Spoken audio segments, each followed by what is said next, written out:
आज हम स्टार्ट करेंगे जावास्क्रिप्ट का लेक्चर 4। ठीक है, सॉरी लेक्चर 4 नहीं है, बेसिकली है लेक्चर 5 है। इसमें क्या करेंगे हम, इसमें हम पढ़ेंगे आइटरेटिव स्टेटमेंट। ठीक है, आइटरेटिव स्टेटमेंट, लूपिंग, लूप पढ़ेंगे हम इसमें, for loop, while loop, do while loop. तो लूप क्या होता है, ये सारी चीज़ें, और टाइप्स ऑफ लूप क्या होते हैं। ठीक है, जैसे लूप के नाम से ही क्लियर है आपको, लूप में चीज़ें होना, दैट मीन्स रिपीट होना। जैसे हमारा रेगुलर रूटीन है, तो बेसिकली क्या होता है, एक लूप होता है, मॉर्निंग होता है, आफ्टरनून होता है, इवनिंग होता है। तो इस तरीके से इवनिंग, नाइट, इस तरह से सारी चीज़ें रिपीट होती रहती हैं। तो वो क्या होता है, डेली का जो डे है हमारा, वो भी एक लूप ही है। स्टार्ट होता है डे, तो इस तरीके से चीज़ें लूप में चलती रहती हैं कंटिन्यूस। ठीक है, अभी मैं बताती हूँ लूप की हमें बेसिकली नीड क्या है, ये सारी चीज़ें। नेक्स्ट है टाइप्स ऑफ लूप। लूप की अगर टाइप्स की बात करें तो लूप कितने टाइप्स का होता है, फॉर लूप होता है, व्हाइल लूप होता है, डू व्हाइल लूप होता है। ठीक है, तो लूप के अलग अलग टाइप्स होते हैं, क्या क्या, फॉर लूप, व्हाइल लूप और डू व्हाइल लूप। तो ये आप नोट कर सकते हो। अभी हम ये तीनों पढ़ने वाले हैं। ठीक है, for loop, while loop, loop तो एक जनरल हो गया, फिर हम टाइप्स पढ़ते हैं उसमें बेसिकली फॉर लूप पढ़ेंगे या तो फिर व्हाइल या फिर डू व्हाइल, इसमें हम तीनों पढ़ने वाले हैं। अब नेक्स्ट है स्टेप ऑफ लूप, चाहे वो कोई भी लूप हो, मतलब फॉर लूप हो, चाहे वो व्हाइल लूप हो, चाहे वो डू व्हाइल लूप हो, हर लूप को के कुछ स्टेप बनाए। वो स्टेप क्या क्या है, लूप में इनिशियलाइजेशन होता है। इनिशियलाइजेशन का मतलब होता है स्टार्टिंग वैल्यू असाइन होना। नेक्स्ट होता है टर्मिनेशन, यानी कि एक पॉइंट पे जाके वो लूप फिनिश हो जाए। और नेक्स्ट होता है इंक्रीमेंट और डिक्रीमेंट। ठीक है, तो इनिशियलाइजेशन मतलब स्टार्टिंग, टर्मिनेशन मतलब जहाँ पे एंड होगा, और उसके नेक्स्ट है इंक्रीमेंट, या तो लूप इंक्रीमेंट होगा या फिर डिक्रीमेंट होगा। तो ये होते हैं स्टेप। तो आप पहले ये तीनों स्टेप नोट डाउन कर लीजिए।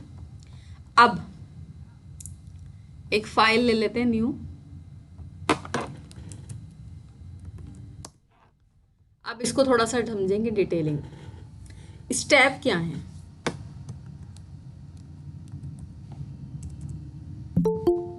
अगर हम बात करें स्टेप्स की, तो बेसिकली इनिशियलाइजेशन का मतलब क्या होता है, जैसे आप इस बात को ऐसे समझो, i इक्वल्स टू 1।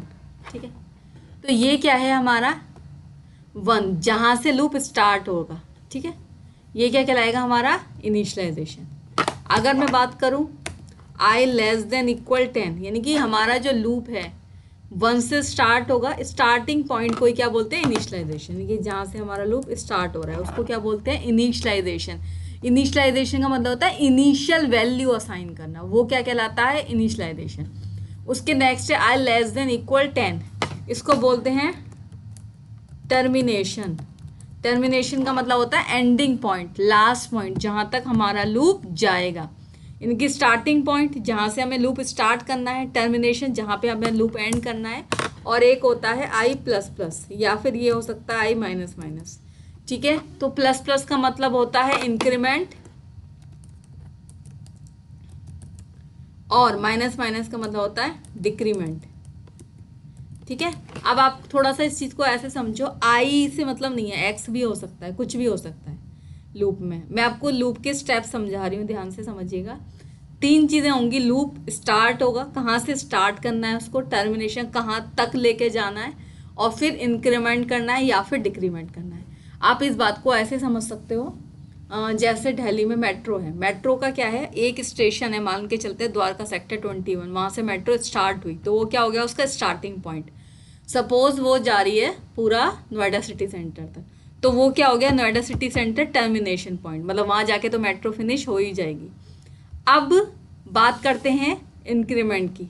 तो मान के चलो कि फर्स्ट स्टेशन अगर है हमारा द्वारका सेक्टर 21, तो वो क्या कहलाएगा हमारा, तो और सेकंड नंबर पे उसके बाद वाले स्टेशन, तो वो क्या कहलाएगी, इंक्रीमेंट ऑर्डर में। लेकिन अगर वही मेट्रो वापस जाएगी, मतलब नोएडा से वापस जाएगी द्वारका, तो वो रिवर्स ऑर्डर में मानी जाएगी। तो तब पहले क्या होगा, प्लस प्लस, फिर बाद में क्या होगा, माइनस माइनस। समझ गए, तो इस तरीके से होता है लूप। कहाँ से स्टार्ट होता है, अब जरूरी नहीं है 1 से लूप स्टार्ट हो, मैं चाहूँ तो लूप को 100 से स्टार्ट कर सकती हूँ, मैं चाहूँ तो लूप को 1000 तक ले जा सकती हूँ। समझ गए ना, मतलब स्टार्टिंग पॉइंट कुछ भी हो सकता है। अब आप इस बात को इस तरीके से भी समझ सकते हो, ज़रूरी थोड़ी सारे लोग द्वारका सेक्टर 21 पे ही बैठेंगे और नोएडा पे उतरेंगे, नहीं, बहुत सारे लोग राजीव चौक से टिकट लेंगे, बहुत सारे लोग कीर्ति नगर से बैठेंगे। तो जैसे उन्होंने कीर्ति नगर से स्टार्ट किया अपनी जर्नी, तो कीर्ति नगर उनके लिए क्या हो गया, initialisation, starting point Kirti Nagar. और जहाँ तक वो जा रहे हैं, जैसे मान लो कीर्ति नगर से राजीव चौक जा रहे हैं, तो कीर्ति नगर हो गया इनिशियलाइजेशन पॉइंट, जहाँ से स्टार्ट कर रहे हैं वो। आप टोकन लेते हो ना, तो बताना तो नहीं पड़ता, क्योंकि जिस स्टेशन से टोकन ले रहे हो वही आपका स्टार्टिंग पॉइंट होता है। जहाँ तक जा रहे हो टिल स्टेशन, जैसे राजीव चौक जाना है, तो ये ज़रूर आपको बताना होता है, क्योंकि आपका किराया भी आपको उस तरीके से देना होता है। ठीक है, तो आप ये समझो कि आपने टोकन लिया कीर्ति नगर, तो कीर्ति नगर आपका इनिशियलाइजेशन पॉइंट हो गया। आपको जाना कहाँ तक है, राजीव चौक, तो राजीव चौक क्या हो गया, टर्मिनेशन। अब इंक्रीमेंट इस तरीके से समझ सकते हो, मेट्रो एक लोकल ट्रेन है, तो इंक्रीमेंट बाय डिफॉल्ट 1 होता है। लेकिन आप सोचो अगर आप यही ट्रेवल कर रहे हो रेलवे से, उसमें क्या होगा, आप शताब्दी से जा रहे हो सपोज, तो उसमें हर एक के बाद तो ट्रेन नहीं रुकती ना, मेट्रो तो हर स्टेशन पे रुकती है, क्योंकि वो लोकल ट्रेन है, मतलब इंक्रीमेंट कितने का हो गया, 1 का।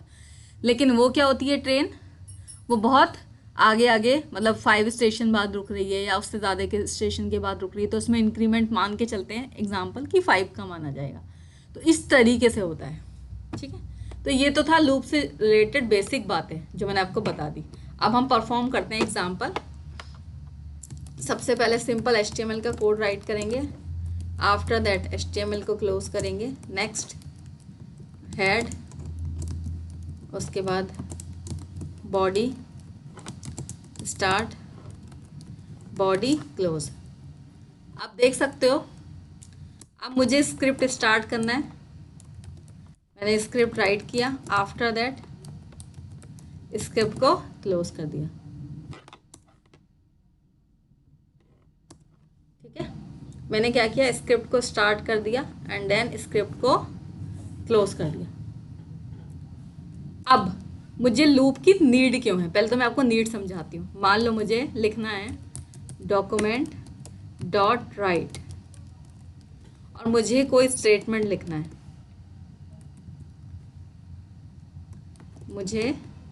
मैंने अपने चैनल का ही नाम लिखा, क्रिएटिव लर्नर।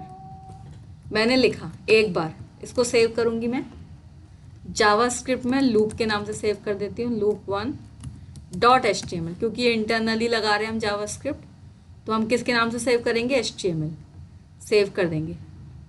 अब हम फोल्डर से जाएंगे, उस फोल्डर में C ड्राइव में, जो भी हमारा फोल्डर है, कहीं पे भी हो सकता है, C में हो, E में हो, हमारा है loop1। तो क्या आ गया यहाँ पे लिखा हुआ, क्रिएटिव लर्नर। अब लूप की जरूरत समझना, आप लूप हम यूज क्यों कर रहे हैं, काम कैसे कर रहे हैं, तो मैंने बताया। अब जैसे क्रिएटिव लर्नर को मैंने 5 बार प्रिंट करना है, तो मुझे क्या करना पड़ रहा है, बार बार कॉपी पेस्ट। आप देख रहे हो ना, कॉपी पेस्ट। ठीक है, कॉपी पेस्ट करा मैंने, अब मैं इसको रन करा रही हूँ, तो ये कितने टाइम्स रन होगा, 5 टाइम्स। ठीक है, अब वो अलग बात है, आपको ब्रेक देना है तो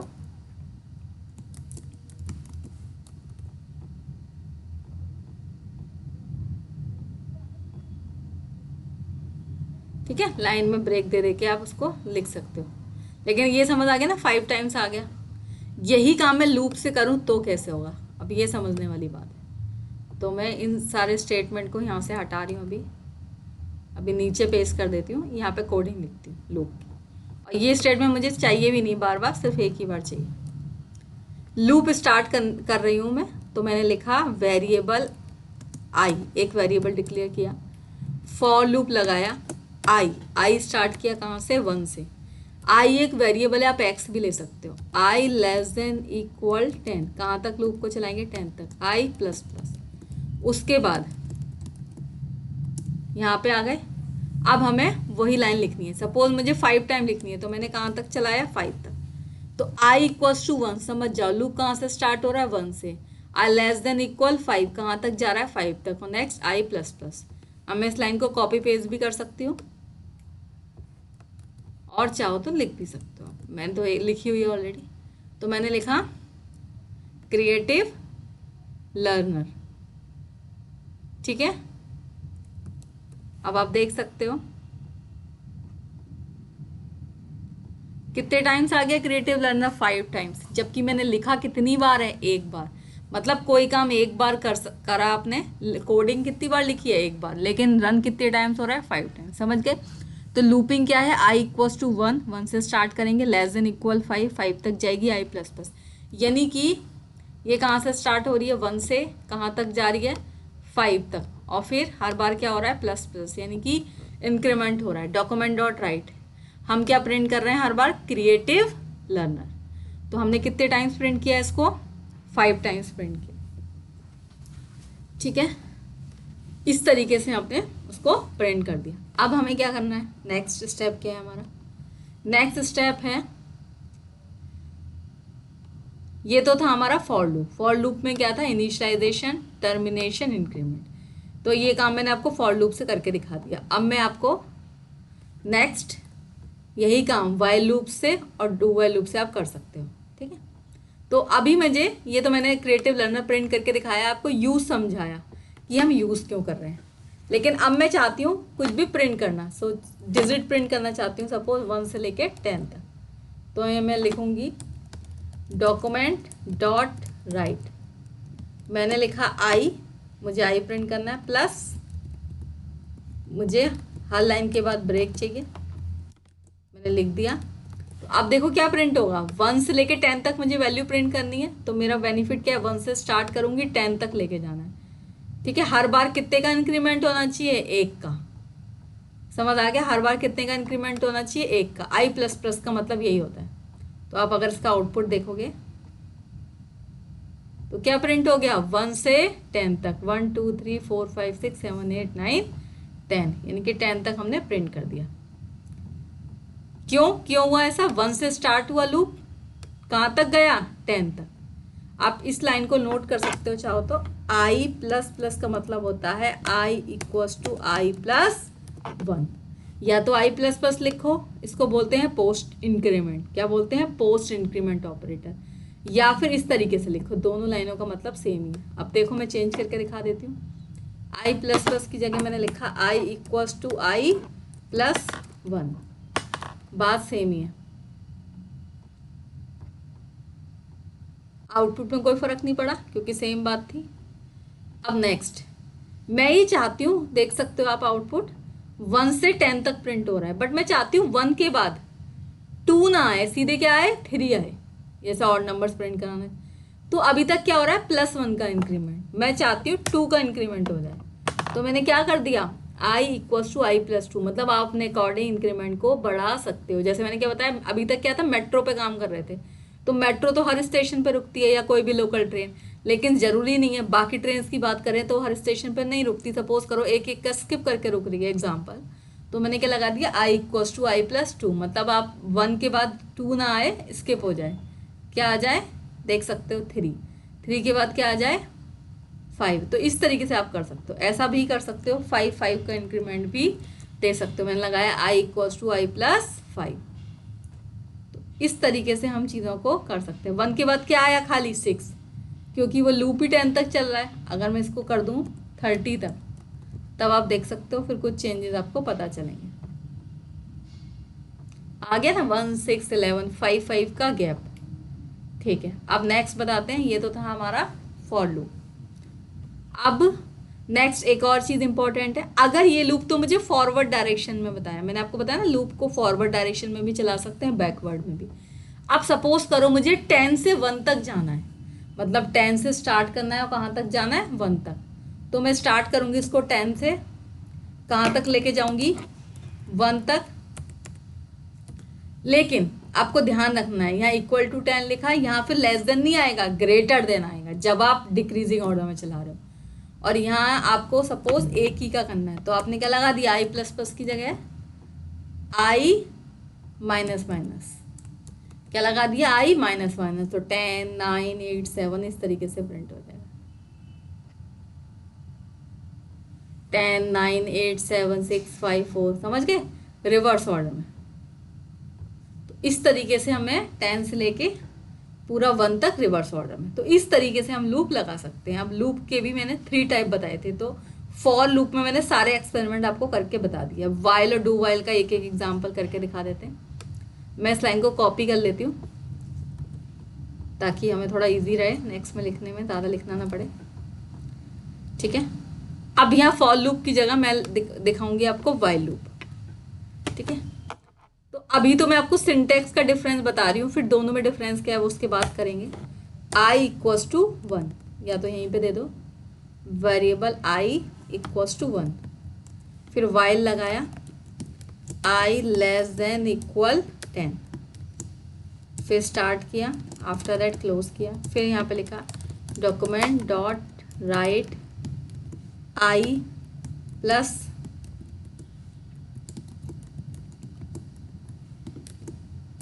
यहाँ तक हो गया।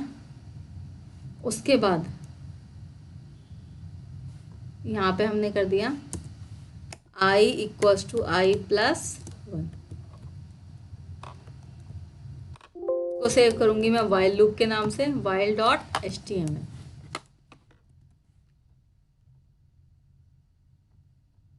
ऑल फाइल्स सेव कर दिया।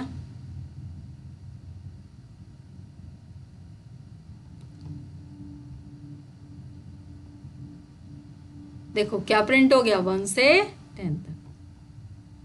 तो इसमें कैसे होगा, सिंटेक्स थोड़ा सा अलग है। फॉर लूप में तीनों चीज़ें एक ही लाइन में थी, वाइल में ऐसा नहीं है। वाइल में इनिशियलाइजेशन पहले हो गया, फिर जो लूप स्टार्ट होगा वहाँ पे खाली कौन सी कंडीशन लिखनी होती है, टर्मिनेशन। इनके सिंटेक्स में डिफरेंस है। फिर यहाँ पे हमने लिखा डॉक्यूमेंट डॉट राइट, और फिर आई इक्वल्स टू आई प्लस 1, मतलब इंक्रीमेंट। थोड़ा सा स्टेप्स का फर्क है, तो इसको बोलते हैं सिंटेक्स डिफरेंस। ठीक है, तो आपने फॉर लूप से प्रिंट करा 1 से 10, वाइल से करा। ठीक है, बाकी चीज़ें जैसे हमने फॉर में करी हैं, आप चाहें तो सेम एज वाइल में भी परफॉर्म कर सकते हो कि रिवर्स करना है, ये सब करना है। अब मैं एक और फाइल लेती हूँ, उसमें डू वाइल लूप बताती हूँ। इसको हटा देते हैं। अब डू वाइल लगाना है। यहाँ हमने लिखा आई इक्वल्स टू 1, डू के अंदर हमने लिखा document dot write I plus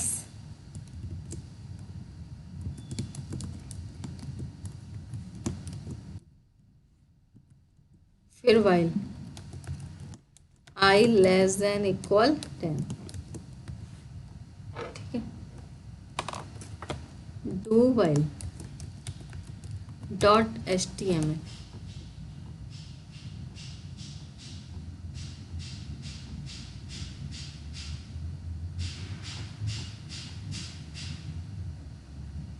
इसमें कोई भी आउटपुट, इसमें हम कोई भी आउटपुट नहीं आया। यहाँ पे इनिशियलाइजेशन नहीं, यहाँ पे करें। Okay,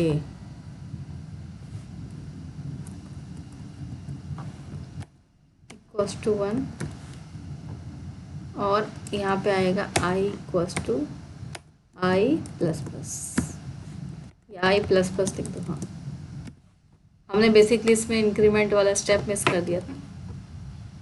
equals to 1।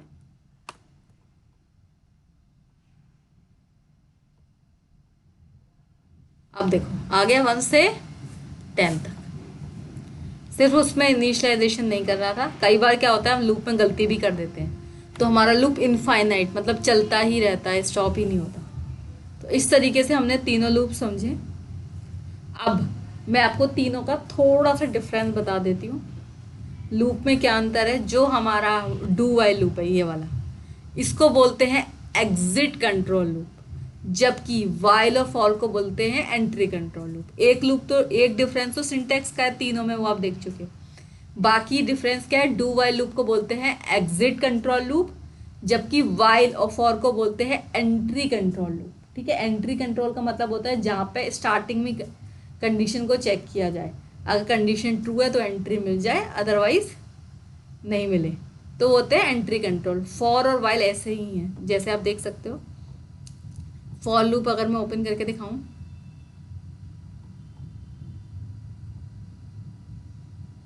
फॉर वाला देखो, अगर ये कंडीशन ट्रू नहीं है तो ये एक बार भी एग्जीक्यूट नहीं होगा, इसलिए इसे क्या बोलते हैं एंट्री कंट्रोल। चाहो तो आप देख सकते हो, यहाँ मैंने 1 लिख दिया, लेस देन इक्वल 10, यहाँ मैंने कर दिया i प्लस प्लस, देख सकते हो इसको, लूप 1।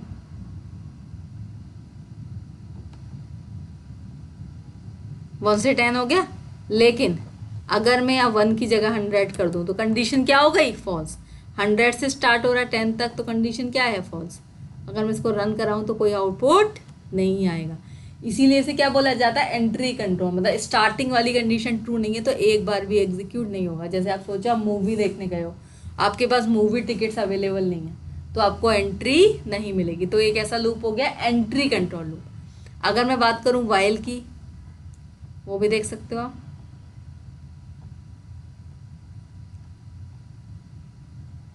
वाइल की, वाइल भी कैसा लूप है, एंट्री कंट्रोल। ठीक है, इसको रन कराया है। अगर मैं इसको रन कराऊं,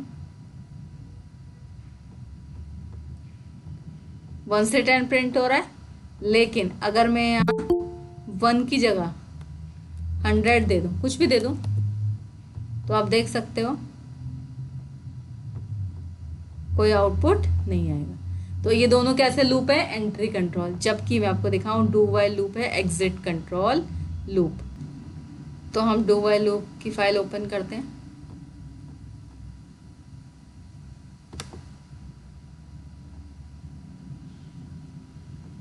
ये एग्जिट कंट्रोल लूप कैसे, इसको समझते हैं। यहाँ भी मैंने 1 से स्टार्ट किया हुआ है, आप देख सकते हो। डू वाइल 1 से 10 प्रिंट हो रहा है, यहाँ भी मैंने उन दोनों की तरह 1 की जगह 100 लिख दिया। तो यहाँ भी कंडीशन फॉल्स होनी चाहिए, बट ये एंट्री कंट्रोल लूप नहीं है उन दोनों की तरह, ये एग्जिट कंट्रोल है। तो आप देख सकते हो इसमें 100 प्रिंट हो रहा है, बाकी दोनों में नहीं हुआ। इसीलिए इसे कहते हैं एग्जिट कंट्रोल। मतलब एक बार कंडीशन एग्जीक्यूट जरूर होगी, फिर कंडीशन फॉल्स है तो ऑब्वियसली आगे नहीं होगी, बट एक बार जरूर एग्जीक्यूट होगा। जब भी कभी हमें मेन्यूज प्रिंट कराने होते हैं, ऐसा कुछ करना होता है, तो हम डू वाइल लूप का यूज करते हैं। ठीक है, बाकी फॉर और वाइल लूप में भी डिफरेंस है, वो भी मैं आपको बताती रहती हूँ। जो फॉर लूप है, जहाँ हमें पता है कि इतने नंबर ऑफ स्टेप है, मतलब फिक्स है जहाँ स्टेप, वहाँ तो हम यूज़ करते हैं फॉर लूप। जहाँ नंबर ऑफ स्टेप फिक्स नहीं है, इनफाइनाइट, मतलब हमें पता नहीं कि 2 बार भी चलेगा या 20 बार भी चल सकता है, इनडेफिनेट नंबर ऑफ टाइम, तो वहाँ हम यूज़ करते हैं वाइल लूप का। तो हमने इस तरीके से तीनों लूपों को पढ़ लिया। बाकी आप इस पे बेस काफ़ी सारे क्वेश्चंस कर सकते हैं।